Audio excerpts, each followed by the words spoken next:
Welcome to Mania. Thank you for joining us today. We are so excited that you have joined us in this mini series of the 5 love languages. I am Tanya. And I'm Michael. And we have been talking about the 5 love languages: touch, words of affirmation, quality time, gifts, acts of service. In this podcast, we wanted to have a general discussion on some application principles involved with the 5 love languages. It's very important that we love in all these areas. We need to discover the primary love language of our loved one and put special emphasis on showing them love in this way, but not only love them in that way. We need to love them in all the love languages with added emphasis on their primary love languages. And we need to always show Christ. That is the main purpose here, is we want Jesus to be glorified and allowing him to show us how we can love in those love languages. So Michael, let's jump in. Yeah. And when we show love in the 5 love languages, we reflect God's character because his character reflects these 5 love languages. And one strategy that I like to use is to do what the moment calls for. If the moment calls for touch, give a hug or a kiss. If the moment calls for words of affirmation, use that opportunity to give a compliment or say, I love you. If there is an opportunity to spend time with the loved one, make the most of it with undivided attention and quality conversation. If the moment calls for a gift, put some thought and effort into the gift. If there's an opportunity to serve with all your heart. Don't miss those important moments in your relationship to express love in all the different ways. Hug and kiss hello and goodbye and good morning and good night, and use that opportunity to say, I love you and I'm so proud of you. If a loved one asks you what you think about something, see that as an opportunity to give an appropriate compliment that is specific and also focuses on the effort they put into it. If there is an important event in one's life, be there and be totally there. Don't multitask. If there's a holiday or birthday or anniversary, put effort into a meaningful gift. If a family member needs something, perform that act of service as an act of love. We can't go wrong by covering all our bases and loving in all the 5 love languages. Our loved ones will notice if the moment calls for a certain act of love and we freely give it with meaning and effort. Missed moments will be noticed too. How many times do we hear, my dad never told me he loved me or was proud of me? So-and-so never hugged me or kissed me. I never got a gift or a card from this person. Expressions of love are important in a relationship. So important, and they impact our lives, even as adults. So it's very important. So what if a loved one will not show you love in a way that you feel it? Yes, it's important to recognize when someone is communicating love in their language, which is different from yours. See that they are communicating love to you, even if it's not doing much for you, because it's just not how you feel love. There's another way to look at love languages from another perspective. We can feel unloved because our loved one never communicated love in a way that we receive. But if we recognize that they are speaking a different language, we can see he or she really does love me. They just aren't in tune to my love language, and they just don't have the ability or foresight to love in a way that I need. Maybe they just weren't brought up to show love that way, or it's just not part of their personality. Maybe I can try to have some understanding of that and see that they love me, but just don't know how to show it in a way that I can receive. To me, that's a shame. And we can learn to love someone in a way that another can receive. But at the same time, I can't change another person. God has to change them. And they have to be open to receive God's conviction, prompting, and wisdom. But until that happens, I myself can look to have understanding of my loved one's way they show love, even if it's different than how I receive it. Exactly. So how do we discover our own love language or love languages of our loved ones? Well, I think we look for evidence that we talked about. Some people are better than others at self-analysis, self-reflection. Those that are good at self-reflection, they can know their main love languages intuitively. If you're not good at self-reflection, think about what really makes you feel loved or how you tend to express love the most, or the opposite, what hurts your feelings if you don't get enough touch, enough compliments, enough time with your loved one. Look for what you ask most from your loved one. When we are analyzing our loved one, pay attention to when our loved one keeps asking what we think about something or if we love them. Their primary love language in that case may be words of affirmation. Or they keep wanting a hug, so maybe their predominant love language may be touch. They keep wanting me to do stuff with them or talk with them. Their predominant love language might be quality time or quality conversation. They do a lot of things for people, so their predominant love language may be acts of service. They really seem to appreciate gifts or go off on a trip and your loved one asks why you didn't get them something. Then maybe their predominant love language is gifts. Your loved one's criticism about your behavior can provide the clearest clue to their primary love language, says Gary Chapman. They say you don't ever buy me anything. Gifts may be their dominant love language. You don't ever hug me. Maybe their love language is touch. You don't ever say you love me. Words may be their love language. You don't ever do anything for me. Acts of service may be their love language. You don't ever spend time with me or talk to me or tell me what you're thinking. Quality time or conversation may be their dominant love language. We have a tendency when that happens to just get defensive. When somebody criticizes with us, what are you talking about? And then we start giving them all the reasons on how we do love them in that way. But that's not what they're saying. Hear their heart. They're just saying, this is my primary love language and my tank is empty. Their love tank is empty.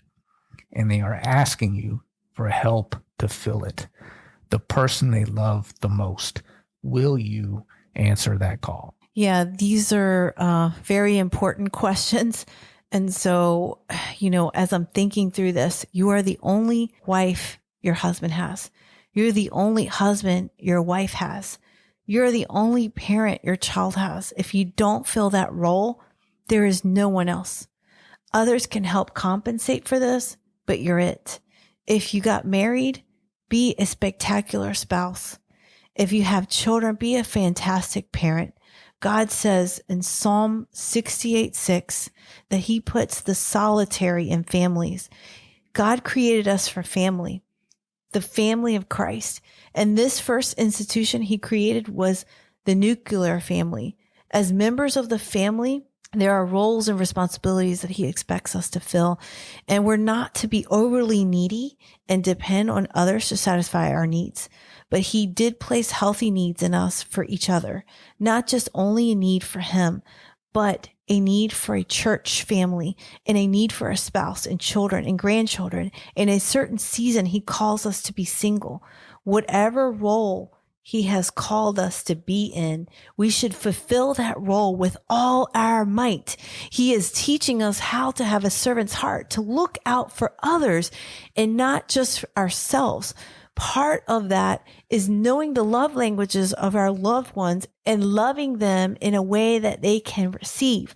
And there are other ways we can discover our love language and the love language of our loved ones. Are there other ways we can discover our love language and the love language of our loved ones? We can also take the love language test found on the 5 Love Languages website. It will tell you what your primary and secondary love languages are and rank them 1 through 5. Have all your loved ones take this test. Not a bad idea, even if you think you know your love language or your loved one's love language, just to confirm. This is especially true for those who are engaged or newlyweds. Don't you think? Yes. If you are engaged or newlyweds, it may be extremely necessary to take the test to determine one's primary or secondary language. It may be especially hard to determine dominant love languages during a highly romantic phase of the relationship, during that strong in-love romantic time. Gary Chapman says, what we do for each other before marriage is no indication of what we will do after marriage. Before marriage, we are carried along by the force of the in-love obsession. After marriage, we revert to being the people we were before we fell in love. We have a tendency to love and feel love very strongly in all the 5 areas during the very high romantic phase of the early relationship. The rest of life often is put on hold because we are devoting so much time to the relationship and loving in all the 5 areas pretty equally.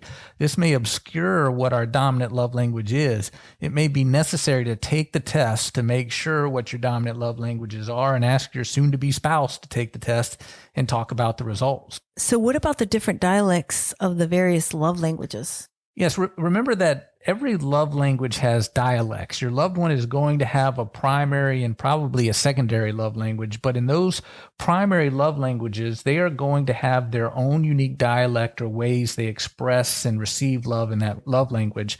Like with quality time, they may really like to hike or really like to ride bikes. They may or may not like to talk with meaningful conversation. With gifts, they may like certain types of gifts, or really like homemade gifts, or really like bought gifts.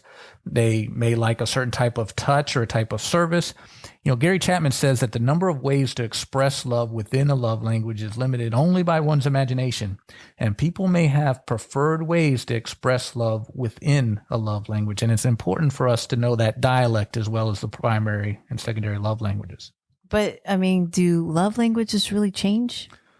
Yes, according to Gary Chapman, sometimes love languages do change. During the in love phase, it may appear that all 5 are equal. During times with kids in preschool age, a wife may appreciate acts of service more as she's, begging for help.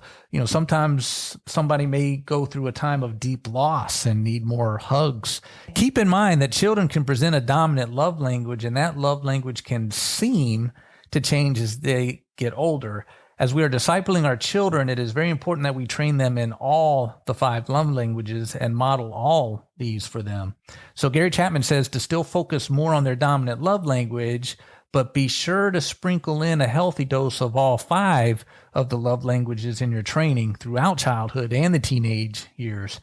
Gary Chapman says that teenagers can sometimes seem to withdraw some because of whatever is going on in the awkward teen years. For example, a child with a strong touch orientation may suddenly keep saying, "Don't touch me," as a teenager, but that might not mean their love language changed. They may actually still need touch, but feel weird at the same time with their parent kissing or hugging them, thinking that it makes them look childish to their peers. You may have to adjust how or when you hug or kiss your child, but Gary Chapman says the worst thing you can do to a teenager whose love language is physical touch is to withdraw when the teen says, "Don't touch me." That's good information. So why don't we talk a little bit about our interaction with the 5 love languages? Yes, you and I both have words of affirmation as a dominant love language, so we tend to be on the same page with regard to the importance of compliments and affirming words. However, we both can still probably do a better job of giving more words of affirmation and watching out for how much we criticize. Do you agree? I do agree, because it's so important. I mean, I love it when you tell me I do a great job, and it just kind of pumps me up even more. And I get so excited. Or when you tell me I make an awesome meal, I'm like, yeah, I can't wait to make the next awesome meal. And I remember just giving you compliments through some difficult things that we were dealing with, regarding some church things. And you were just so pumped up when I gave you that affirmation of like, you did an amazing job in how you handled those situations. And I think we need to be better at doing that often. Yeah, and we both should probably understand more fully or keep an eye on, sometimes when we're married, things like that get past us. But, we both have a very strong words of affirmation orientation and love language. And so when we compliment each other, we can really make our hearts sing, but that also means that we are more prone to be hurt by criticisms as well. So when we get those complaints and criticisms, they sting a little bit more with those that have words of affirmations as a love language. So we got to be looking out for criticisms too, because they hurt more with that orientation. Now, we both have dominant second love languages. Mine is touch, and yours is quality time, I believe. I talked about some of the issues before with quality time. We have to meet each other halfway with that. I don't think I have the ability to give as much quality time as you would like, and I really need to have some time to accomplish some things and probably could never get enough time for that. We need to look out for each other's need in that area and also be satisfied with less than ideal, never having enough time to accomplish things for me and never having enough quality time for you. And I mean, truly satisfied, not just accepting that I won't get my need met in this area and just living lives of quiet desperation. We don't want that, and then I have a dominant need for touch, non-sexual touch, oddly enough, hugs and such, but that is not much of a need of yours, oddly enough. I say oddly enough because we often think of women needing a healthy dose of physical touch and men not so much, but we are opposite in this. How do we navigate that? Yeah, this is a hard one because I never want to blame things on how I was raised, but I think, not having lots of hugs and lots of kisses. I mean, in a Spanish culture, we always kiss each other on the cheek, but it's just different. It's kind of like, okay, you kind of do it just to do it. But I didn't have my mom to hug me or my father to hug me. So like touch is probably a really difficult thing. It really I have to go above and beyond to do this. And it's kind of that terrible excuse of like, you've been raised this way and it's just kind of, you're set in your ways and it's kind of hard to get out of it. But it's no excuse, because God calls us to do things, to love one another, to outdo one another by showing each other honor and love. And it's a challenge for me. It's a one that I have to constantly work at. But, you bring up a good point there, because, family background can have a lot of influence in this area. And I know I came from a family that didn't touch. That was just not a love language that presented itself in my family. We still don't. And I know you've said it's like the weirdest thing. We go over to your house and nobody even acknowledges anybody's presence, and nobody hugs goodbye or anything like that. And I've always thought it was strange too. And there was a point in time where I was like, all right, family, we have got to change this, because for the sake of the grandchildren who may have a strong hugging orientation, a touch, love language, we need to make sure that we love in all of the 5 love languages. And my parents and my family are really strong in gifts. They're really strong in acts of service, but saying I love you and hugging is just not one of their strengths. But there's people in the family, I'm sure, that do have that as their primary love language. And we need to make sure that we at least try to hug and say I love you at appropriate times, to teach and model for our children and our grandchildren how to do that and not be awkward in those situations. And I think that it's such a different culture, right? I was raised in Hispanic culture where you come into an event or a family and you hug. Like, it is just done, and you give each other a kiss on the cheek, and you do not leave that place until you say goodbye to every single person. And us being in Spanish ministry, it's the same thing. You've noticed that, like, we have to say, okay, we're going to leave by 6. So we need to start our rounds around 5:15 to start saying goodbye, because you leave a place without giving a hug or a kiss. It is disrespectful and just shown like you don't care and you don't love the people. And it's a different culture with your family, where we come in and we're like, hey, we've been here for an hour. Does anybody know we're here?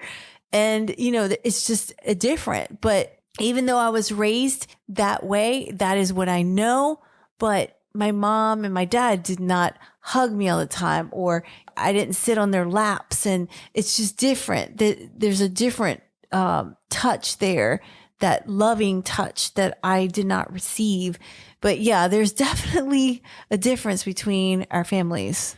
Yeah, and that's an important conversation to have that we're having right here, is that there are cultural and personality influences when it comes to how we show and feel and communicate love. And that's part of the important concept of this book, is it can color our worldview. This is not my personality. I see love as touch, or I see love as words of affirmation, or I see love as one of the other ways. God calls us to look beyond our eyes and into the world and look at others and look out for other people's interests and their needs. And when we link our lives with another individual by marrying that individual, we choose to have children, then we are choosing to take on that role and to be a servant.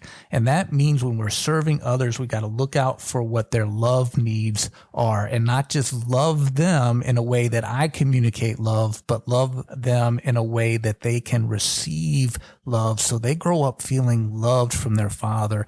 Their spouse grows up feeling loved from their spouse. I know I was loved because they told me in all the 5 love languages, and they were sure to tell me more so in the love language that I communicate in. That is so important. So to kind of go back to what we were talking about earlier, that Talitha had quality time. as a dominant love language and maybe words of affirmation? Why did you say words of affirmation? It was funny as I was living in the moment and saying goodnight, of course, using in the moment to hug and kiss her and say, I love you and I'm so proud of you. So I got touching words of affirmation right there. But I had been saying I love you all the time. But this particular time, out of a whim, I added, and I'm so proud of you. And she asked, for what? I was so surprised for that question. This is a little 5-year-old. She was like, for what? And that gave me the opportunity to be more specific. And I told her some things I was so proud of her for drawing fantastic pictures, reading real well, being such a kind and helpful person, and a few other things, and it made me wonder if she has words of affirmation as a dominant love language, because she just didn't want to know what I was proud of her for in general, but asked for specifics. Yes, with young children, we should always be on the lookout for clues as to what their dominant love language may be. And I am always so proud of you because you pick up on these amazing things of the possibility of a word of affirmation. And we just need to keep our eye on that because we are raising kingdom kids, right? We want our child to know who she is in Christ and to give her that word of affirmation and to make sure that she knows that she is a child of God. And those things that she's doing is honoring the Lord as she's growing in her walk with him, and just affirming that all these things that God has given her are gifts. Yes, love is so important to relationships. It defines God's character when it says God is love. It defines our character and it defines our relationship. And as we're wrapping up here, there's a few key takeaways that I want to make sure that we take away. Don't just love your loved one in the way that you communicate love. Love them in the way that they receive love. We need to know how our loved ones receive love and love them in that way. Love in all 5 of the love languages, but give an increased dose of love in that person's love language. Make sure you model all the love languages for kids so that you disciple them in all the 5 love languages so they are used to communicating love in all the 5 areas and don't feel awkward in any love area. But especially love in the other person's primary love language or languages if they have 2 prominent ones. Know their dominant love language and be intentional about showing them love in these areas. Know their specific dialect in their love language, how they specifically like to express love in their love language. Keep in mind that love is an action as well as a feeling. It is a feeling that God gave us, a beautiful feeling that is a blessing and makes us feel good and draws us to him and each other, but it is also an action. It is a choice to act in ways that make the other person feel loved. We are even called to love our enemies. To love is an action. Those we don't love is a feeling. Sometimes that person is our spouse or child at the moment, and that is a higher form of love, to love those who don't deserve it. That really reflects God's character, who while we were sinners, his enemies, he loved us enough as an action to die for us, to bring us back in full communion with him. God loves in all the 5 love languages. We reflect his character when we do the same.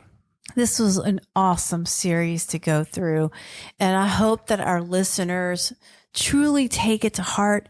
If you haven't listened to all the podcasts, please go back. And it's a total of 7 with this one.